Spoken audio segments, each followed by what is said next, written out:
کا کارنامہ، وہ یہودی فتنہ گر، وہ روح مزدق کا بروز، ہر قبا ہونے کو ہے اس کے جنون سے تار تار. اسی طرح وہ عبداللہ ابن سبا یہودی فتنہ گر. آج اہل تشیع میں سے بعض حضرات کہتے ہیں کہ یہ عبداللہ ابن سبا یہ تو افسانوی شخصیت ہے، اس کی حقیقت کوئی تھی ہی نہیں. حالانکہ ان کی اپنی کتاب میں رجال کشی کے اندر اس کا ذکر موجود ہے، اور یہ بھی موجود ہے کہ حضرت علی رضی اللہ تعالیٰ عنہ نے اپنے عہد خلافت میں اسے زندہ جلوایا ہے. اس کی وجہ کیا تھی؟ یہ آیا مدینے کے اندر اسلام کا لبادہ اوڑھ کر، جس نے چند عقیدوں کی اشاعت شروع کی. سب سے پہلے حضرت علی تو خدا ہیں، گاڈ انکارنیٹ، اوتار کا تصور، جیسے ہندوؤں میں ہے رام چندر جی خدا کا اوتار، اور عیسائیت میں بھی پہلے گاڈ انکارنیٹ کا تصور تھا کہ حضرت مسیح خدا کا اوتار ہے، انکارنیشن آف گاڈ. تو اس نے کہا کہ حضرت علی تو خدا کا اوتار ہے، خدا ہے. نمبر 2، اس نے کہا کہ ہر نبی کا ایک وصی ہوتا ہے جس کے حق میں وہ وصیت کرتا ہے.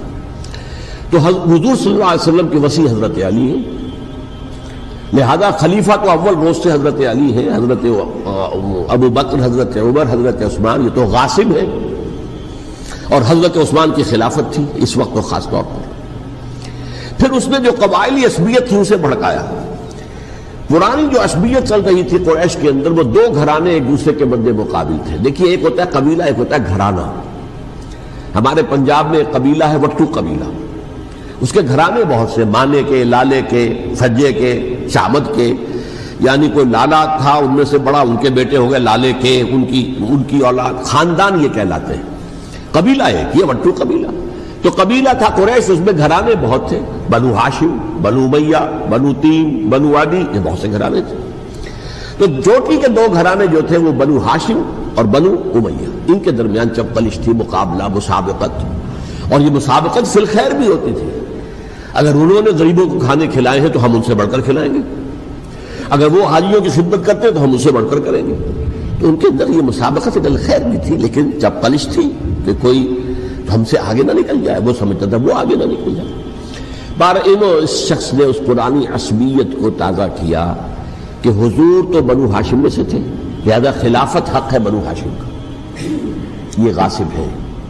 اس سے پہلے دو خلفاء جو تھے وہ نہ بنو ہاشم سے تھے نہ بنو امیہ سے تھے. حضرت ابو بکر بنو تیم میں سے تھے، چھوٹا قبیلہ تھا. حضرت عمر بنی عدی میں سے تھے، وہ بھی چھوٹا قبیلہ تھا. یہ حضرت عثمان پہلے خلیفہ جو بنو امیہ میں سے تھے، جن کی پرانی چپقلش بنو ہاشم سے تھی. اب اس کو موقع مل گیا کہ پرانی قبائلی عصبیت کو بھڑکائے. یہ ہے اصل میں اس فتنے کا پس منظر عبداللہ ابن سبا نے جو آ کر پھیلایا ہے. اور اس کی تفصیل میں اس وقت میں نہیں جا سکتا، کیسے یہ فتنہ پروان چڑھا، کیا انہوں نے اسٹریٹجی اختیار کی. کہ یہ کیا کرتے تھے، گروہ بنا کر بھیجتے تھے لوگوں کو. کوفے میں جاؤ تو وہاں پر دمشق کے گورنر کے خلاف اور مصر کے گورنر کے خلاف الزامات لگاؤ، اس نے یہ کیا، وہ غبن کر گیا، وہ یہ کر گیا، وہ خیانت کر رہا ہے، وہ رشتہ داروں کو پال رہا ہے. اور عثمان کے خلاف بھی تقریریں کرو رضی اللہ تعالیٰ عنہ. دمشق میں جاؤ تو کوفے کے گورنر کے خلاف، کیونکہ دمشق کے گورنر کے خلاف بات کرو گے تو لوگوں کو معلوم ہوگا کہ یہ جھوٹ بول رہے ہیں. لیکن یہ کہ وہاں تو تم بات کرو کوفے کے گورنر کے خلاف اور مصر کے گورنر کے خلاف اور حضرت عثمان کے خلاف. مصر میں جاؤ تو بات کرو کوفے کے اور شام کے گورنر کے خلاف اور حضرت عثمان کے خلاف. یہ انہوں نے ایسا اٹھایا. اور اس زمانے میں آپ کو معلوم ہے ذرائع رسل و رسائی تھے نہیں، نہ اس فتنے کی پتہ چل سکا جب تک کہ وہ فتنہ جو ہے پوری طرح برگ و بار لا کر تراور درخت نہیں بن گیا.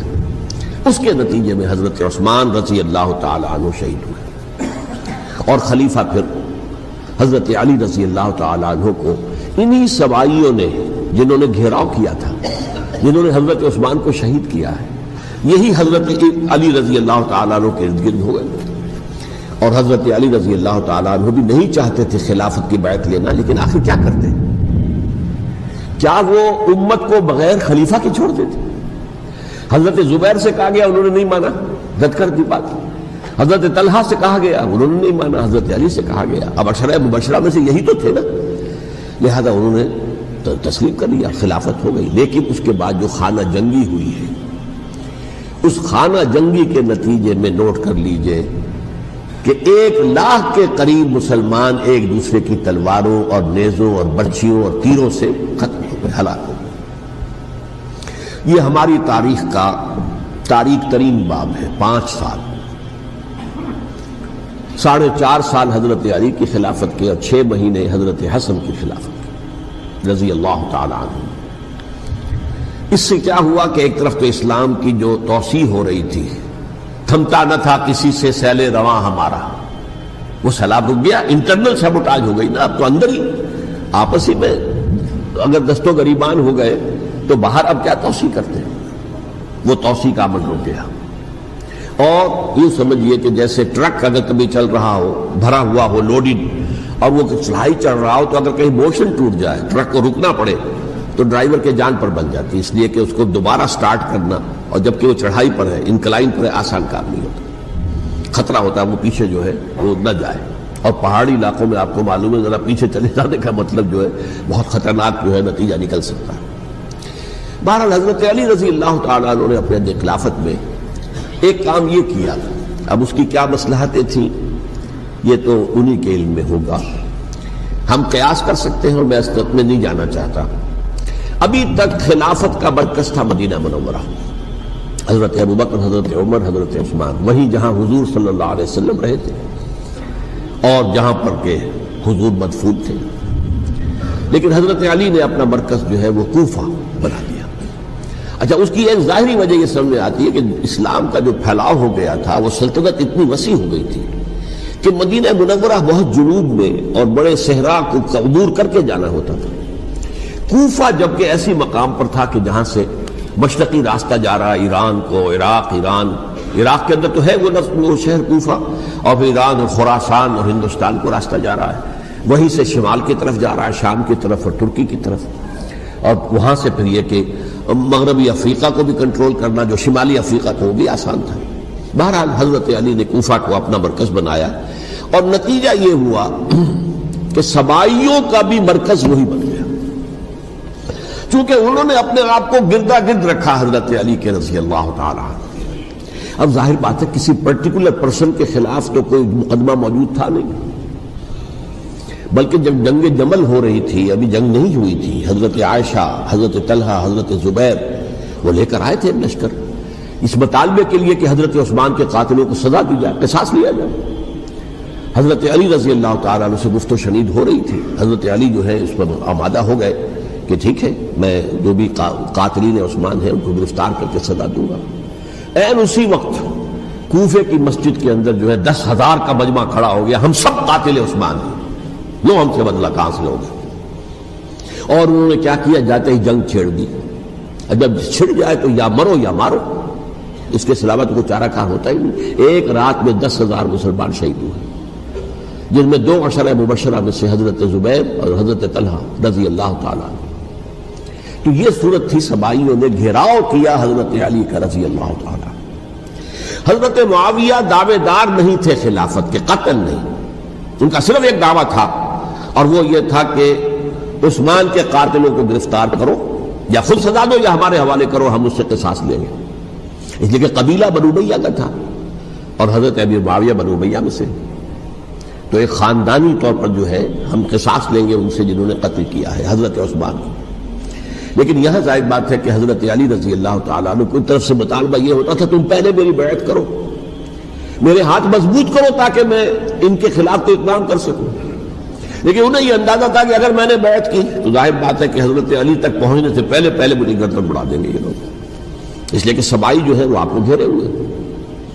بہرحال ایک عجیب الجھاؤ، ایک ڈائلیما تھا جس کی وجہ سے یہ جنگ چلتی رہی، اور حضرت علی رضی اللہ تعالیٰ عنہ کو انہی کے شیعان علی ہی کے اندر سے وہ جماعت علیحدہ ہوئی تھی جس کو ہم خوارج کے نام سے جانتے ہیں، اور ایک خارجی ملجم ابن ملجم ہی نے حضرت علی کو شہید کیا رضی اللہ تعالیٰ عنہ۔ پھر حضرت حسن رضی اللہ تعالیٰ عنہ، اب دیکھیے کس قدر صحیح بات تھی جو حضرت علی رضی اللہ تعالیٰ عنہ نے فرمائی جب ان سے کہا گیا کہ کیا ہم آپ کے بیٹے حسن کے ہاتھ پر بیعت کر لیں رضی اللہ تعالیٰ عنہ۔ فرمایا نہ میں تمہیں اس کا حکم دیتا ہوں نہ میں اس سے روکتا ہوں، یہ تمہارا معاملہ ہے، امرہم شورا بینہم، تم اپنے باہمی مشورے سے جو فیصلہ کرو گے ٹھیک ہے، میں نہ حکم دیتا ہوں نہ روکتا ہوں. اس کا کیا مطلب ہے؟ باپ کے بعد بیٹے کی خلافت ہرگز حرام نہیں ہے، ورنہ کہتے کیسے ہو سکتا ہے میرا بیٹا؟ نہیں، یہ نہیں کہا. حضرت عمر سے بھی کہا گیا تھا کہ اپنے بیٹے کو نامزد کر دیں، عبداللہ ابن عمر کو، تو انہوں نے جواب میں کیا کہا؟ اسے تو طلاق دینی بھی نہیں آتی. انہوں نے اپنی کسی زوجہ کو طلاق دی تھی اور اس میں جو صحیح ترین طریقہ ہے وہ اختیار نہیں کیا تھا. انہیں طلاق دینے تک نہیں آتی تو میں اسے خلیفہ بنا دوں. یہ نہیں کہا تھا کہ باپ کے بعد بیٹا خلیفہ نہیں ہو سکتا، یہ تو نہیں تھا. کہیں حرام نہیں ہے، نہ کتاب و سنت میں، نہ کوئی حدیث ہے، نہ کہیں قرآن مجید میں. تو حضرت علی نے بھی فرمایا رضی اللہ تعالی، نہ میں روکتا ہوں نہ حکم دیتا ہوں، یہ تمہارا اپنا معاملہ ہے. بہرحال حضرت حسن رضی اللہ تعالی عنہ نے حضرت امیر معاویہ سے صلح کر لی، خلافت ان کے سپرد کر دی. دیکھیے، میں حضرت ابوبکر، حضرت عمر، حضرت عثمان، حضرت علی کے ساتھ حضرت حسن کے دور خلافت کو بھی خلافت راشدہ میں سے سمجھتا ہوں. اور تبھی 30 سال پورے ہوتے ہیں اس حدیث کے مطابق کہ حضور نے فرمایا خلافت 30 برس رہے گی، پھر ملوکیت آ جائے گی. تو حضرت حسن کا بہت بڑا کارنامہ یہ ہے کہ اس خانہ جنگی کا دروازہ بند کر دیا. اور یہ پیشن گوئی تھی حضور کی صلی اللہ علیہ وسلم حضرت حسن کو، جب بچے تھے حضور کے انتقال سے پہلے، میرا یہ بیٹا مسلمانوں کے 2 گروہوں میں صلح کرائے گا. یہ حضور کی پیشن گوئی تھی، اور وہ پیشن گوئی حضرت حسن کے علم میں بھی ہوگی یقیناً. بہرحال انہوں نے صلح کی حضرت امیر معاویہ کے ساتھ رضی اللہ تعالی عنہ، خلافت ان کے حوالے کر دی، اور کچھ شرائط تھی طے ہو گئی. اللہ خیر صلی اللہ. حضور کی تو یہ پیشن گوئی جو ہے صحیح ثابت ہوئی کہ میرا یہ بیٹا مسلمانوں کے 2 بڑے گروہوں کے درمیان صلح کرا دے گا. اور سبائیوں نے انہیں تانے دیے، یا عار المومنین، اے مومنوں کے لیے موجب عار، موجب شرم، تم نے بزدلی دکھائی ہے، تم نے امیر معاویہ کو خلیفہ تسلیم کر لیا، تم نے بزدلی دکھائی. معاذ اللہ ثم معاذ اللہ ثم معاذ اللہ. اب میں کچھ باتیں حضرت امیر معاویہ کے بارے میں کہنا چاہتا ہوں، اس لیے کہ وہاں اس میں نے حضرت معاویہ کے بارے میں یہ تو بہت شدت کے ساتھ کہا تھا، اور میں اب بھی اس پر قائم ہوں اور پوری طریقے سے قائم ہوں. میرا مستقل موقف یہی ہے کہ حضرت معاویہ رضی اللہ تعالیٰ عنہ کے دور خلافت کو ہم خلافت راشدہ میں شامل نہیں سمجھتے، اہل سنت میں سے کوئی بھی نہیں سمجھتا. لیکن اس کے ساتھ میں نے حضرت امیر معاویہ کے کچھ مناقب بھی بیان کیے تھے تاکہ پلڑا جو ہے ترازو کا اس کے دونوں پلڑے سامنے آ جائیں. لیکن یہ کہ وہ حصہ میرے اس بیان کا نکال دیا گیا، ختم کر دیا گیا. یہ میں نہیں جانتا کہ اس میں کیا مصلحت دیکھی گئی ہے. اس میں تو کسی کے لیے کوئی معاملہ ایسا نہیں تھا کسی کے جذبات کو جو ہے وہ ٹھیس پہنچانے والا، کیونکہ میں نے کہا وہ خلیفہ راشد نہیں تھے، صاف میں نے کہا، بلکہ وہ دور ملوکیت کا آغاز ان سے ہو گیا ہے. بلکہ جب ایک صاحب نے یہ کہا کہ کربلا کے بعد سے دور ملوکیت آ رہی تھی، تو میں نے کہا نہیں جناب، دور ملوکیت تو 20 سال پہلے پوری ہو چکی تھی، شروع ہو چکی تھی. حضرت امیر معاویہ کے بھی 20 سال میں وہ دور ملوکیت میں شمار ہوتے. انہیں کسرى العرب بھی کہا گیا، عرب کے کسریٰ، جو شہنشاہ ایران کا خطاب تھا، حضرت معاویہ رضی اللہ تعالیٰ عنہ کو کسرى العرب کہا گیا، عرب کا کسریٰ یہ. لیکن دوسری طرف یہ ہے کہ وہ صحابی رسول ہیں رضی اللہ تعالیٰ، حضور کے برادر نسبتی بھی ہیں، حضور کے سالے ہیں. ان کی ہمشیرہ ام حبیبہ حضور کی زوجہ محترمہ ہیں، ام المومنین ہیں، ام حبیبہ رضی اللہ تعالیٰ عنہ. پھر کس قدر معتمد علیہ تھے حضور کے کہ کاتبان وحی میں شامل تھے. وحی کی کتابت کرنے والے چند لوگ تھے جنہیں کہ حضور کہتے تھے کہ اب یہ آیت لکھ لو. ان میں سے ایک امیر معاویہ بھی رضی اللہ تعالیٰ. تو بڑے توازن کی ضرورت ہے. دیکھیے صحابہ کرام کا جہاں تک تعلق ہے، اہل سنت کا موقف یہ ہے کہ صحابہ تو کلہم عدول، صحابہ سب کے سب نیک نیت ہے، اور ان کی روایت جو ہے قبول کی جائے گی، رد نہیں کی جائے گی، ان پر کوئی جرح و تعدیل نہیں ہوگی. اس لیے کہ ان کا تزکیہ محمد الرسول اللہ صلی اللہ علیہ وسلم نے کیا تھا. لہذا یہ تو ہو سکتا ہے کہ کسی صحابی سے کوئی خطا ہو جائے، لیکن وہ خطا اجتہادی ہوگی، نیت کی خطا نہیں ہوگی، نیت کی غلطی نہیں ہوگی.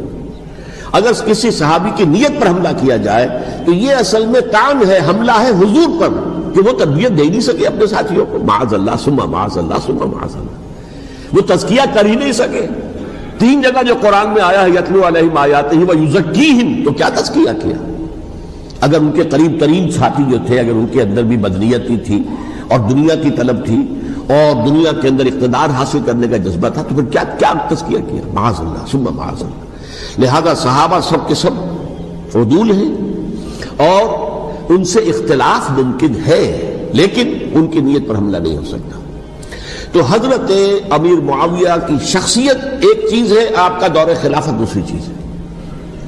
شخصیت کے اعتبار سے صحابی رسول ہیں، برادر نسبتی ہیں حضور کے صلی اللہ علیہ وسلم، اور پھر یہ کہ اس قدر معتمد علیہ ہے صحابہ میں سے کہ وہ کاتبان وحی، یہ عام آدمی کے کرنے کا کام نہیں تھا جو وحی کی کتابت کرے، اللہ کے کلام کی۔ البتہ یہ ہے کہ جیسا کہ میں نے عرض کیا، ان کا دور خلافت راشدہ نہیں ہے، وہ ملوکیت کا دور ہے۔ یہ میں نے جیسا عرض کیا، میں نے ایک صاحب نے جب یہ کہا کہ ملوکیت شروع ہو رہی تھی، میں نے کہا شروع نہیں ہو رہی تھی، ملوکیت تو 20 سال پہلے شروع ہو چکی تھی۔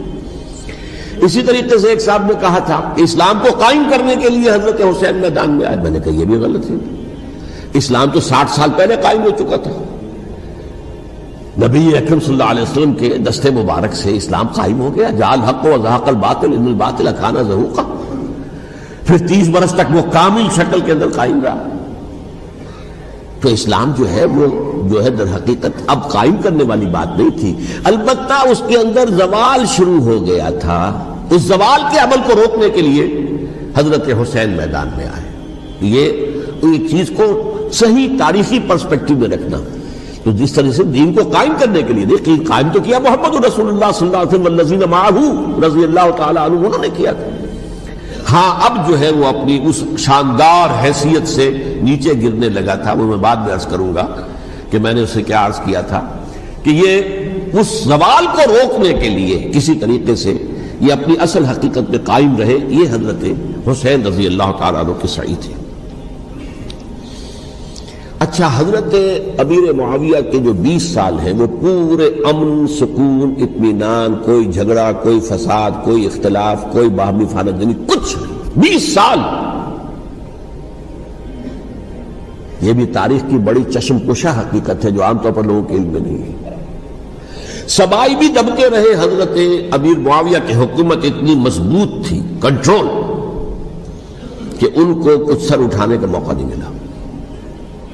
موجود تھے، دب کے رہے، جیسا کہ میں نے کہا ریولوشن کے آخری مرحلے پر آ کر جو مخالفین ہیں وہ دب جاتے ہیں کہ پھر دیکھیں گے موقع ملے گا تو پھر لیں گے ان سے حساب کتاب۔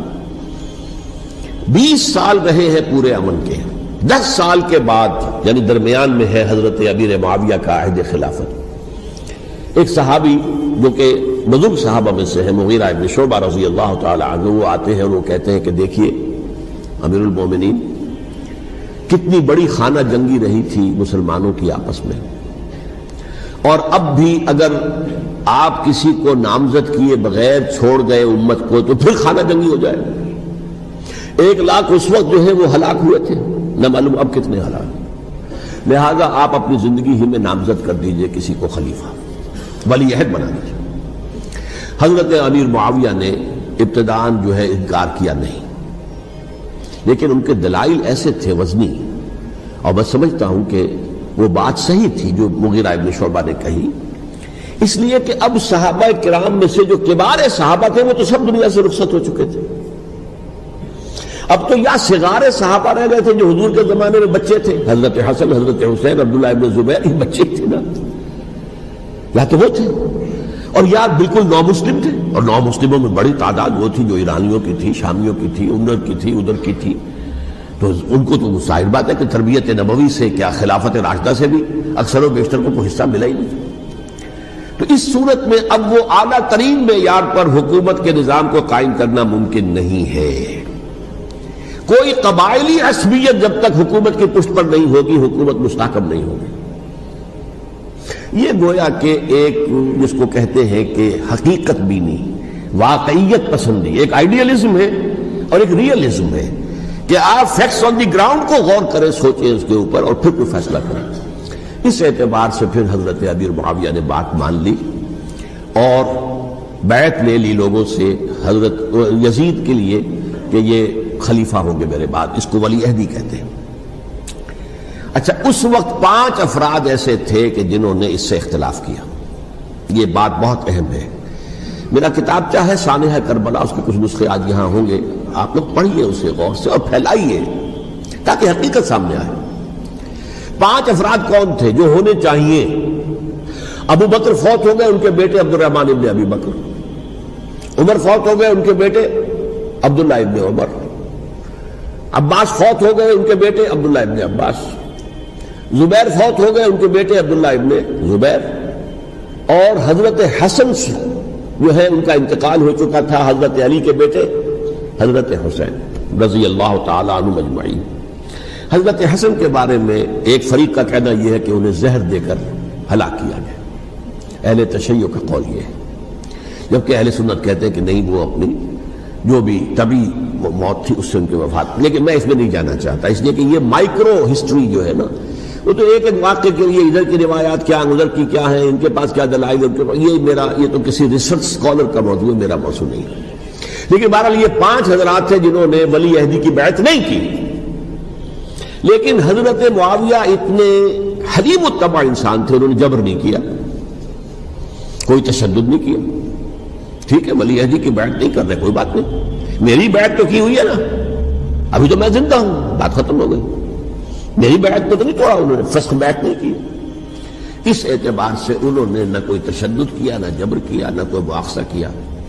لیکن جب امیر معاویہ کا انتقال ہو گیا، اب ولی عہدی کی بجائے وہ اب خلافت کی بیعت کی، سب لوگوں نے بیعت کر لی۔ ان 5 میں سے ایک فوت ہو چکے تھے، حضرت عبد الرحمن ابن ابی بکر فوت ہو چکے رضی اللہ تعالی، 4 تھے، ان 4 میں ایک اختلاف ہوا۔ 2 کی رائے یہ تھی، عبداللہ ابن عمر، عبداللہ ابن عباس، کہ اگرچہ یہ کام غلط ہوا ہے، اسلام کی روح کے منافی ہوا ہے، یہ بادشاہت کی بنیاد پڑ رہی ہے، لیکن یہ بات ایسی نہیں ہے کہ اس کی بنا پر ہم خانہ جنگی شروع کروا دیں، امت کے اندر خون خرابہ کروائیں، فساد کروائیں۔ لہذا انہوں نے بیعت کر لی۔ اب کوئی اگر یہ کہے معاذ اللہ کہ وہ بک گئے تھے یزید کے ہاتھ میں، معاذ اللہ ثم معاذ اللہ، وہی بات آپ اختلاف کر سکتے ہیں کہ انہیں نہیں کرنی چاہیے تھی، یہ کوئی رائے رکھے، مجھے اختلاف نہیں، لیکن ان کی نیت پر حملہ کریں گے تو حملہ محمد رسول اللہ پر ہوگا صلی اللہ علیہ وسلم۔ عبداللہ ابن عمر کون ہیں؟ کتنی حدیثیں ان سے جو ہے وہ منقول ہیں۔ عبداللہ ابن عباس کون ہیں؟ جنہیں حضور نے جو ہے جن کے لیے دعا کی تھی، اے اللہ فقہہ فی الدین وعلمہ التاویل، اے اللہ اس نوجوان کو دین کا فہم عطا کر اور قرآن کی تعویل اور تفسیر کا علم عطا کر، حبر الامہ کہلاتے ہیں۔ وہ کہیں پیسوں اور ٹکروں کے عوض بک جانے والے نہیں تھے، انہوں نے امت کی مصلحت دیکھی، نیت جو ہے اس پر حملہ نہ کیجئے، البتہ اختلاف کا حق آپ کو حاصل ہے۔ 2 حضرات جو ہے ڈٹے رہے کہ نہیں، ہمیں کم وقت میں ریزسٹ کرنا ہے۔ عبداللہ ابن زبیر عمر کے اعتبار سے وہ بڑے ہیں، مسلمانوں میں سب سے پہلے ولادت مدینے میں جا کر جو ہوئی ہے وہ عبداللہ ابن زبیر کی ہوئی ہے۔ ہجرت کر کے جب مہاجرین وہاں پہنچے، کچھ عرصے تک کسی کے یہاں کوئی اولاد نہیں ہوئی، تو لوگوں نے تانے دینے شروع کر دیے کہ معلوم ہوتا ہے کہ یہاں آ کر یہ مکے کے رہنے والے جو ہے کمزور ہو گئے ہیں، ان کی اولاد ہی نہیں ہو رہی۔ پھر عبداللہ ابن زبیر کی ولادت ہوئی ہے، یہ حضرت ابو بکر کے نواسے ہیں، حضور کی زوجہ محترمہ حضرت عائشہ کی بہن، حضرت دیکھیے ابھی نام نکل گیا ہے جی، حضرت اسماء رضی اللہ تعالی عنہا ادہما، یہ ان کے صاحبزادے ہیں، حضرت زبیر کے بیٹے۔ ان کا فیصلہ ہوا کہ ہمیں ریزسٹ کرنا ہے کم وقت میں، ایٹ اینی کاسٹ۔ حضرت حسین ابن علی رضی اللہ تعالی عنہما کا بھی فیصلہ ہوا کہ ہمیں ریزسٹ کرنا ہے کم وقت میں۔ البتہ ان میں بھی ایک اختلاف ہو گیا، یعنی یہ 2 تو جڑے رہے، ان 2 میں اختلاف ہو گیا۔ عبداللہ ابن زبیر کا کہنا یہ تھا کہ ہمیں حجاز میں رہنا چاہیے، یہ سرزمین ہے جس میں نبوت کی برکات سب سے زیادہ ہیں، یہاں ہم مضبوط قلعے کے اندر ہیں، ہمیں یہاں سے جو ہے ریزسٹ کرنا چاہیے اور ختم کرنا چاہیے اس نظام کے اندر جو خرابی آ گئی ہے اس کو۔ حضرت حسین رضی اللہ تعالیٰ عنہ کے پاس خطوط کا تانتا بنا ہوا تھا، کوفے سے لوگ خط لکھ رہے تھے، آئیے آئیے آئیے، ہم آپ کے ہاتھ پر بیعت کریں گے، ہم آپ کے ہاتھ پر بیعت کریں گے، ہم آپ کے ہاتھ پر بیعت کریں گے۔ یہی وہ کوفہ جو حضرت علی کا دارالخلافہ رہا تھا اور جو پھر سبائیت کا گڑھ بن گیا تھا۔ چنانچہ حضرت حسین نے حضرت مسلم بن عقیل کو بھیجا وہاں پر کہ میرے نمائندے کی حیثیت سے جا کر وہاں پر بیعت لو۔ 10-12 ہزار افراد نے بیعت کر لی، لیکن اس کے بعد یزید کی طرف سے گورنر بنا کے بھیجا گیا ابن زیاد کو۔ ابن زیاد نے آ کر جو تشدد کیا اور سختی کی تو سب کے سب بیعت توڑ کر اور سب منحرف ہو گئے. مخلصین تو وہ تھے نہیں. الکوفی لایوفی، کوفی جو ہے وہ تو کوئی وعدہ وفا کرنے والا ہوتا ہی نہیں، بیعت توڑ دی. فمن نقص فانما ينقص على نفسه، بیعت کے بعد بیعت توڑ دینا بہت بڑا گناہ ہے، توڑ دی. ادھر اطلاع مل گئی حضرت حسین کو، چل چکے تھے وہ، راستے میں تھے کہ وہاں تو مسلم عقیل شہید ہو گئے اور سب لوگوں نے بیعت توڑ دی.